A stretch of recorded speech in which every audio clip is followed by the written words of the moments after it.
Welcome to our channel. Today, we bring you news that weighs heavy on the heart.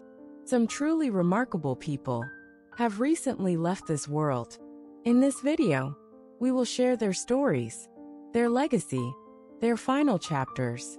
As a sign of remembrance and in support of their memory, please subscribe, leave a like, and share your thoughts in the comments. Your simple action can help others hear their stories and keep their memory alive. We won't delay any longer. Let's begin this tribute to those we've lost. On April 31, 2025, in Oakland, California, the world said goodbye to Denise Marjorie Langston, a transformative American civil rights lawyer, constitutional scholar, and mentor who spent her life defending voices history tried to erase. She passed away in the city where she had first stood before a judge as a trembling 23-year-old public defender, and where, 5 decades later, entire generations still spoke her name with reverence. Denise was born on December 5, 1953, in Birmingham, Alabama, during the height of the segregated South. Her father, a postal worker and Korean War veteran, was quiet and steady. Her mother, a schoolteacher who lost her job for organizing a teacher's strike, was fierce, principled, and brave. From them, Denise inherited both endurance and eloquence. She grew up watching courtrooms from the back rows, knowing even as a child that justice was not a guarantee. It was a battle. When Denise was 11 years old, she witnessed the aftermath of the bombing of the 16th Street Baptist Church. She did not speak for 2 days. On the third, she began writing short legal arguments, fictional courtroom dialogues, letters to imaginary senators. At 16, she was already working part-time at a local law firm, filing briefs and reading legal dictionaries for fun. She received a full scholarship to Spelman College and later graduated from Harvard Law School in 1978, where she was one of only 5 black women in her class. Her mentor, Professor Carl Wexler, famously called her the sharpest legal mind I ever saw, wrapped in fire and grace. Denise began her career as a public defender in Oakland, where she earned a reputation for taking cases no one else wanted: immigrant women, incarcerated teens, political protesters. In 1986, she argued Taylor v. State of California, a landmark case in which she successfully defended the free speech rights of student activists. The case set a new precedent and was studied in constitutional law courses across the country. In 1992, she founded the Langston Center for Constitutional Equity, the first nonprofit in the United States dedicated solely to community-based constitutional education. Through mobile clinics, workshops, and outreach, the center helped tens of thousands understand their legal rights in housing, policing, and employment. Her crowning achievement came in 2009, when she was awarded the Presidential Medal of Freedom for redefining justice as a lived experience, not a legal abstraction. That same year, she was named to the United Nations Advisory Committee on Civil Liberties, where she helped draft global policy on equitable access to due process. But Denise's path was not without hardship. In 2001, she suffered a stroke that left her partially paralyzed. Doctors doubted she would walk again, much less return to trial work. But she refused to accept finality. Through rigorous therapy and unrelenting determination, she recovered, relearned her speech cadence, and returned to teaching within 18 months.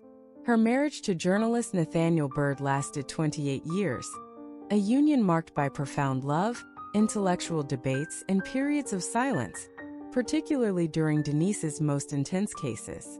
They had 2 children, Mariah and Samuel, who once described their mother as a woman who fought dragons by day and still packed our lunches every morning.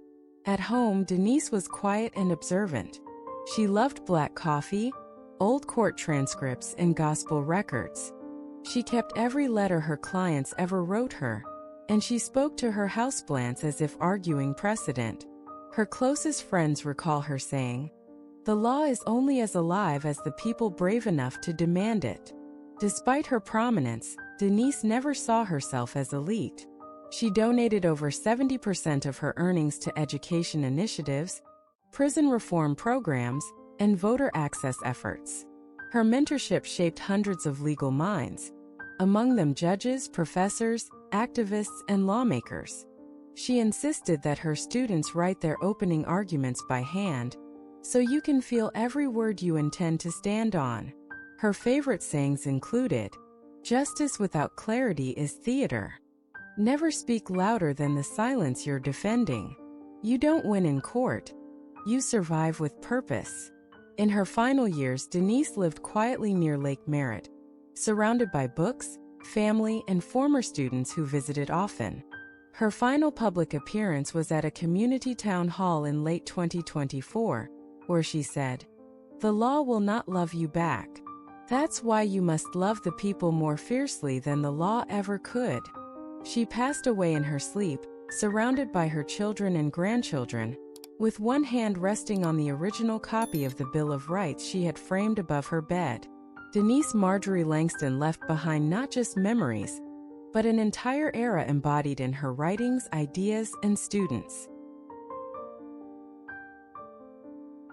On April 31, 2025, in St. Louis, Missouri, the world lost Harold Nathaniel Briggs, an extraordinary American neuroscientist, educator, and mental health advocate who reshaped the understanding of trauma and memory across multiple disciplines.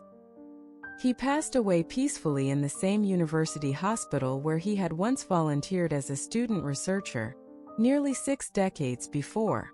Harold was born on January 21, 1947, in Cleveland, Ohio, to working-class parents.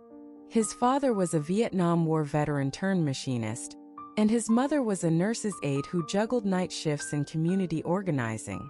Their home was modest but filled with structure, compassion, and an unspoken insistence on purpose. Harold grew up the youngest of 4 siblings, surrounded by stories of sacrifice and resilience. At age 12, he began reading medical encyclopedias borrowed from the public library and developed a fascination with the human brain, not as a mechanical object, but as a keeper of pain, joy, and mystery. At the age of 15, Harold witnessed his oldest brother suffer a nervous breakdown after returning from military service. The lack of proper diagnosis and support at the time sparked a fire in Harold that would guide the rest of his life. As he later wrote, "It wasn't the silence of the system that frightened me. It was the fact that nobody thought the silence was strange." He earned a scholarship to Johns Hopkins University, where he majored in neurobiology. His doctoral thesis at Stanford University in 1975, titled Neural Pathways of Post-Traumatic Recall, was among the first scientific works to argue that trauma was not only emotional, but neurologically encoded. This groundbreaking research led to a new understanding of memory disorders, PTSD, and cognitive dissonance.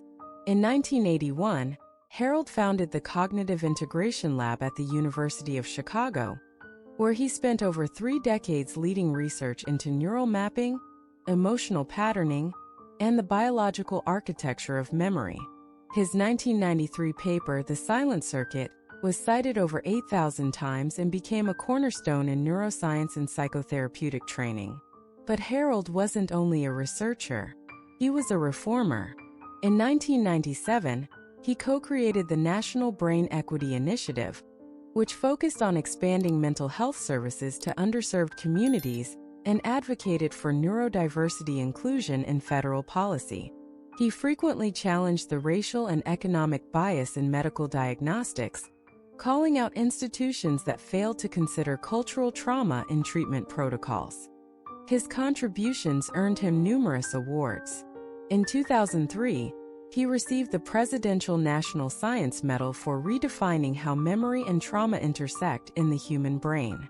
In 2010, the World Health Organization recognized his work with the Global Mind and Health Prize for bringing neuroethics and social justice into public health frameworks. Harold's journey was also marked by deep personal challenges.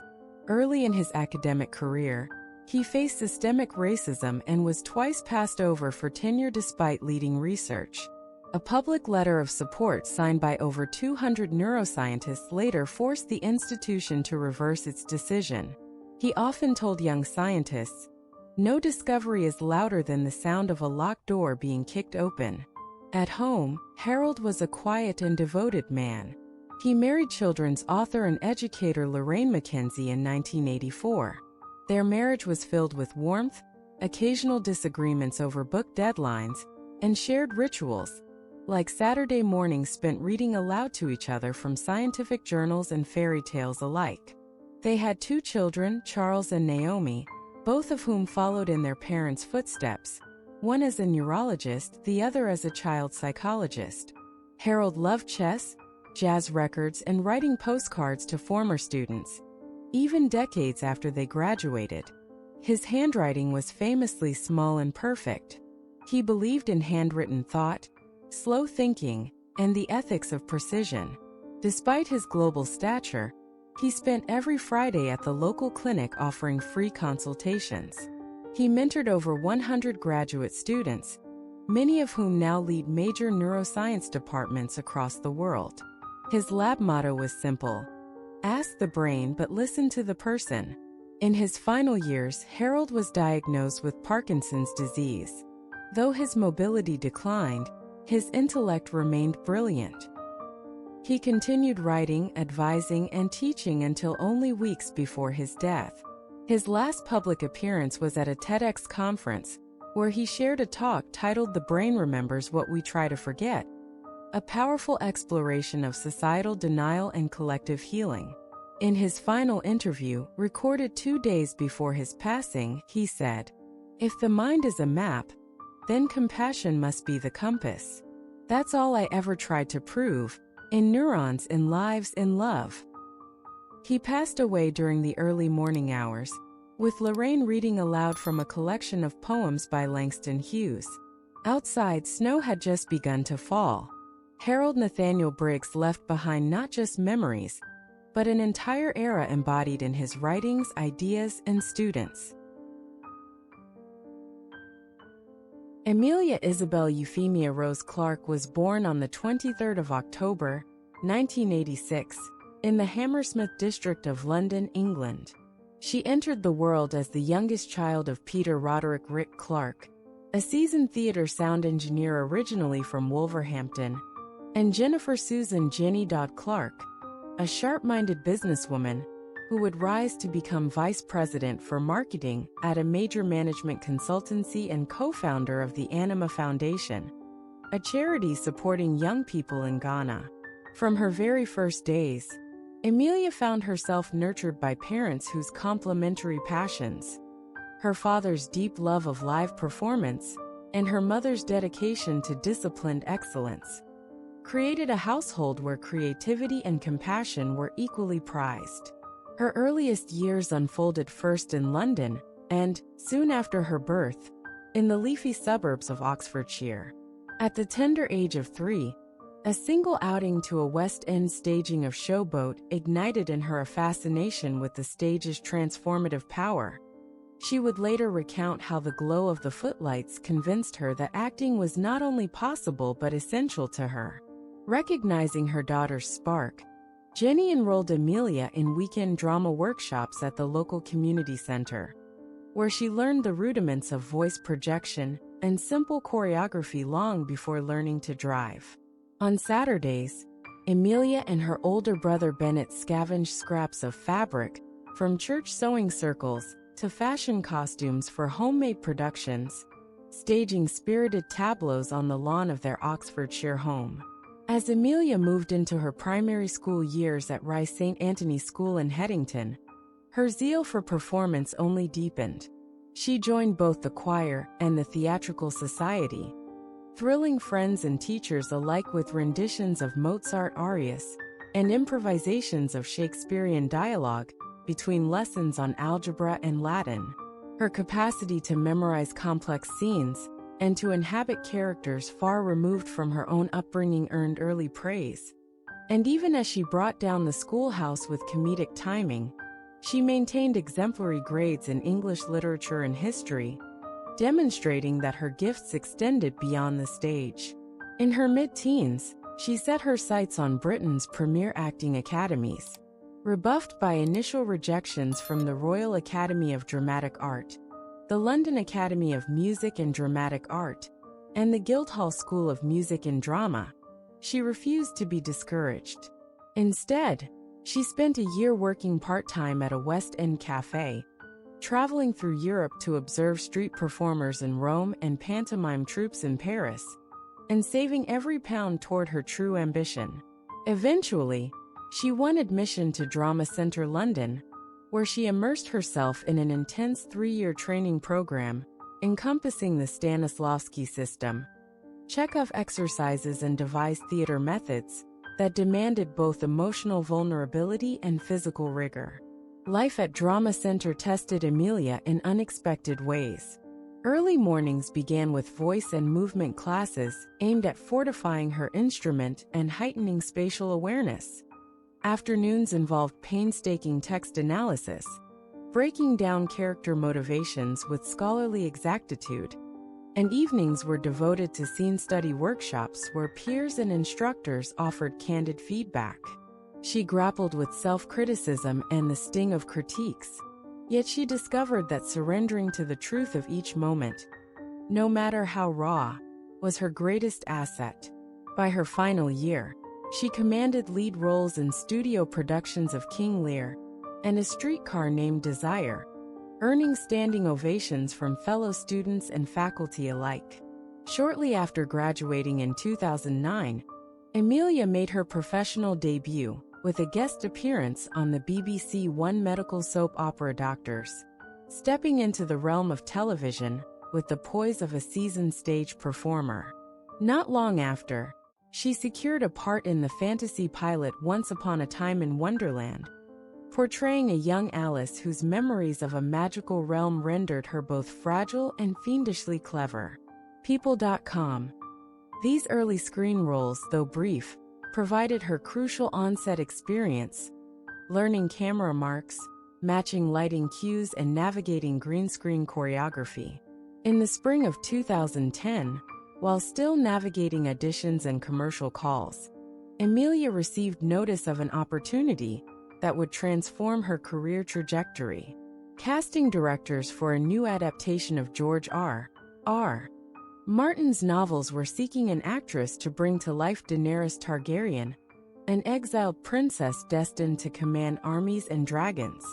In a modest London office, she delivered an audition layered with both regal poise and youthful vulnerability, drawing upon her own experiences of feeling like an outsider at boarding school.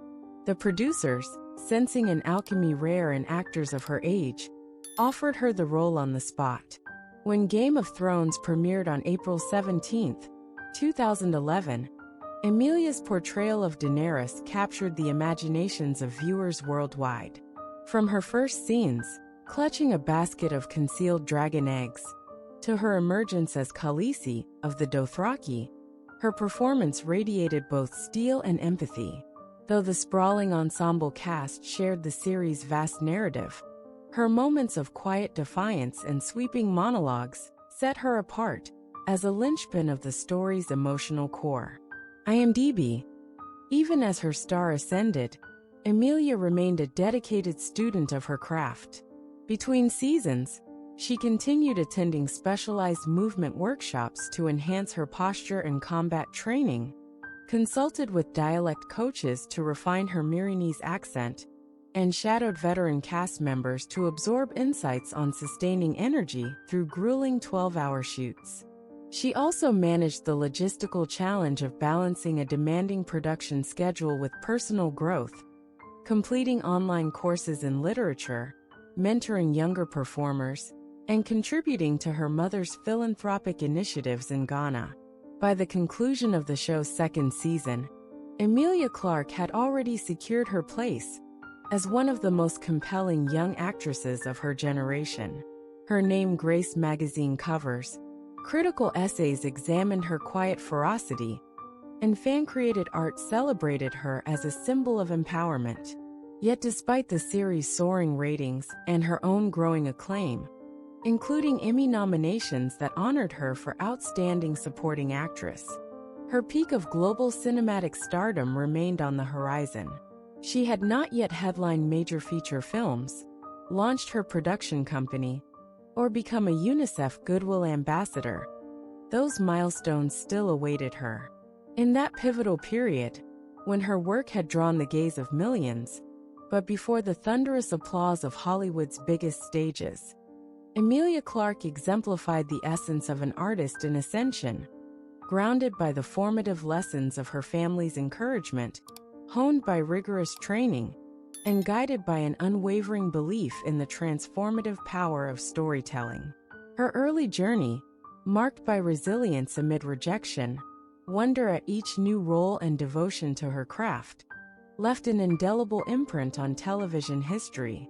In honoring those chapters of her life, one remembers a performer whose contributions had already resonated across continents, and whose legacy of passion, tenacity, and artistry would continue to inspire generations yet unborn.